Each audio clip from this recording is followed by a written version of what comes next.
Powder పూసుకోవా, సబ్బేసుకు రుద్దుకోవా, మన కాయ కష్టం చేయాలా?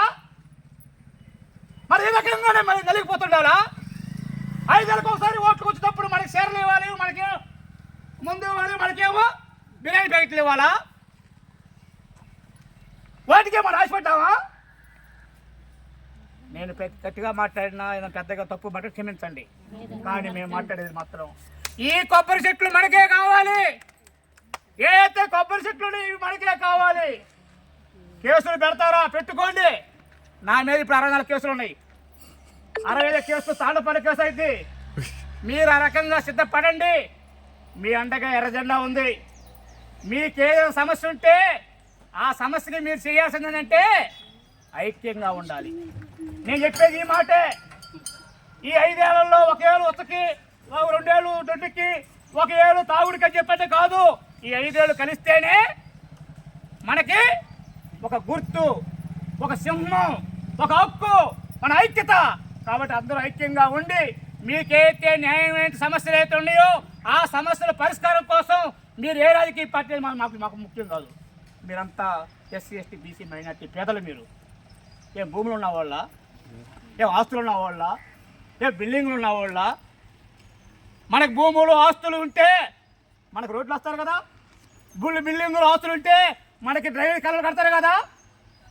ఎస్సీ, ఎస్టీ సప్లాన్ చట్టం ప్రకారంగా ఒక గ్రామానికి 100 రూపాయలు కేటాయిస్తే ఆ 100 రూపాయల్లో 60 రూపాయలు మన కేటాయించుకొచ్చేయాలి. 65 రూపాయలు మన కేటాయించుకొచ్చేయాలి.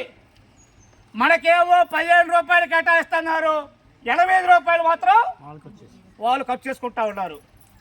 చట్టం మాట చెప్పలా, అంబేద్కర్ మాట చెప్పలా, ఎర్రజెండా మాట చెప్పలా. మనకే హక్కులు ఉన్నాయో, మనకే చట్టాలు ఉన్నాయో ఇవన్నీ మనకు అనుకూలంగా ఉన్నాయి. ఆ అనుకూలమైన చట్టాలు మనం తీసుకొచ్చుకోవడం కోసం ప్రయత్నం చేయాలి. 1వ తారీఖున ఏం చేయాలి? మీరు రాకపోవటం కాదు నాకు కావాల్సింది. ప్రతి ఒక్క మనిషి ప్రతి ఒక్క సమస్య మీద అర్జీ రాసుకొని సంతకం పెట్టుకొని రావాలి. అమ్మ పెద్ద మైపులు పెట్టినావా? కాబట్టి మీరందరూ 1వ తారీఖు అర్జీలు రాసుకొని ఏ అర్జీకి అర్జీ కలెక్టర్కి ఇవ్వాలి. ఆ కలెక్టర్ అర్జీ మీద జవాబుదారితనం ఉండాలి. జవాబుదారితనం. నేను వచ్చింది ఎలక్షన్ ఉంటే మీ ఓటు కోసం రాలేదు కదా, నేను లేకపోతే మా ఎర్రజెండా మీ ఓట్ల కోసం రాలేదుగా. ఓట్లు ఇక్కడ ఓట్లు పండుగ కాదుగా, ఓట్లు రాజకీయం కాదుగా. ఈ ఎండల్లో సైకిల్ దుఃఖం రావాల్సిన అవసరం వచ్చింది. ఎక్కడైతే ప్రజలు ఎదుర్కొన్న సమస్యలు అయితే ఉన్నాయో ప్రజా సమస్యలు, ఆ ప్రజా సమస్యల్ని అధ్యయనం చేయటం, ఆ ప్రజా సమస్యల పట్ల, ఆ హక్కుల పట్ల, ఆ చట్టాల పట్ల ప్రజలందరినీ చైతన్యం చేయటం కోసమే ఈ యొక్క ప్రజా చైతన్య యాత్ర. ఆ రకంగా అర్థం చేసుకోమని చెప్పి కోరుకుంటూ